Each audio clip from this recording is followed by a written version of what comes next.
कौन जात हो भाई? गांव की चाय की दुकान पर बैठे रामलाल ने अपने नए नौकर से पूछा।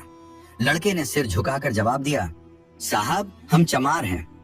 रामलाल हल्का सा मुस्कुराया, जैसे कोई रहस्य जान गया हो। उसने दुकान के दूसरे कोने में बैठे ठाकुर साहब की तरफ देखा और फिर मजाकिया लहजे में कहा, देखो ठाकुर साहब, ये तो अपना आदमी निकला। ठाकुर साहब जो अब तक बीड़ी सुलगाने में लगे थे, उन्होंने नजर उठाई और बोले, आदमी तो सब हैं, बस जात देखकर आदमी की औकात तय होती है। यह सुनकर लड़का चुप रहा, लेकिन उस दिन उसने तय कर लिया कि वह अपनी औकात खुद तय करेगा। रात को जब वह अपने छोटे से कमरे में पहुंचा तो उसकी माँ ने पूछा, क्या हुआ रे, आज कुछ चुप चुप सा है तू? लड़का कुछ नहीं बोला, लेकिन उसके मन में हलचल थी। उसने माँ से बस इतना कहा, अब मैं पढ़ाई करूंगा माँ। अब मैं किसी ठाकुर या बनिए की दुकान पर नौकर नहीं बनूंगा। माँ को लगा कि बेटा गुस्से में कुछ भी बोल रहा है, लेकिन अगले ही दिन से वह लड़का बदल चुका था। दिन में वह काम करता और रात को लालटेन जलाकर पढ़ाई करता। गांव वाले उसका मजाक उड़ाते, कहते, अबे तू पढ़ लिख कर अफसर बनेगा क्या? समय बीतता गया। जिस दुकान पर कभी वह नौकर था, उसी दुकान के सामने एक दिन अखबार में उसकी तस्वीर छपी थी। आईएएस परीक्षा में गांव के मजदूर का बेटा पास। पूरे गांव में हलचल मच गई। वही लोग जो कभी उसका मजाक उड़ाते थे, अब उसके घर बधाई देने आ रहे थे।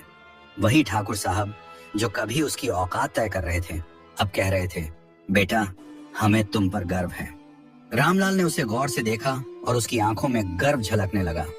उन्होंने धीरे से कहा, अब तेरी कोई जात नहीं बेटा, अब तू इस गांव की शान है। अब असली सवाल कौन ज्यादा पावरफुल है। ये सवाल जितना पुराना है उतना ही बेमानी भी। शक्ति क्या होती है? क्या वह केवल बंदूक, तलवार और राजनीति में बैठने से आती है, या वह बुद्धि, शिक्षा और संगठन से आती है? अगर ताकत सिर्फ तलवार में होती तो राजा महाराजाओं का दौर कभी खत्म नहीं होता। अगर ताकत सिर्फ धन में होती तो कोई भी गरीब सफल नहीं होता। असली ताकत वो होती है जो विचारों और एकता में होती है। कौन ताकतवर है?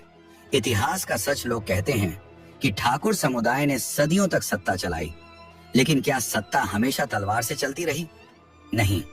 जब राजा महाराजाओं की तलवारें चल रही थीं, तब गौतम बुद्ध के ज्ञान से दीपक जल रहे थे।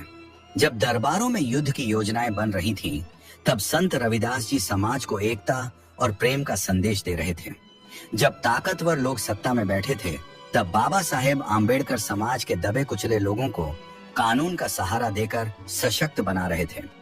अब सोचने वाली बात यह है कि जो तलवार से जीता वो मिट गया, लेकिन जो विचार से जीता वो अमर हो गया।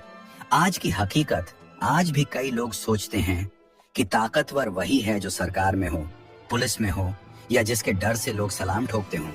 लेकिन सच्चाई यह है कि आज जो लोग पढ़ लिख कर आगे बढ़ रहे हैं और जो विज्ञान के क्षेत्र में नई ऊंचाइयों को छूकर आगे बढ़ रहे हैं, वही असली ताकतवर हैं।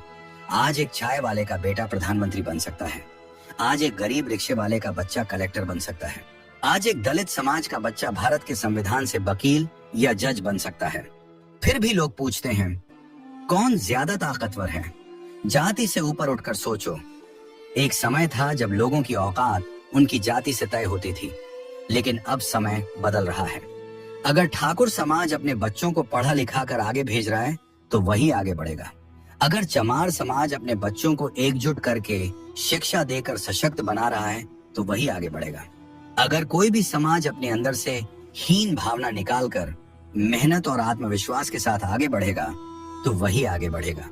ताकतवर कौन? जो खुद को बदल सकता है। असल में ताकत ना ठाकुर में है ना चमार में। ताकत उस इंसान में है जो अपनी तकदीर खुद लिख सकता है।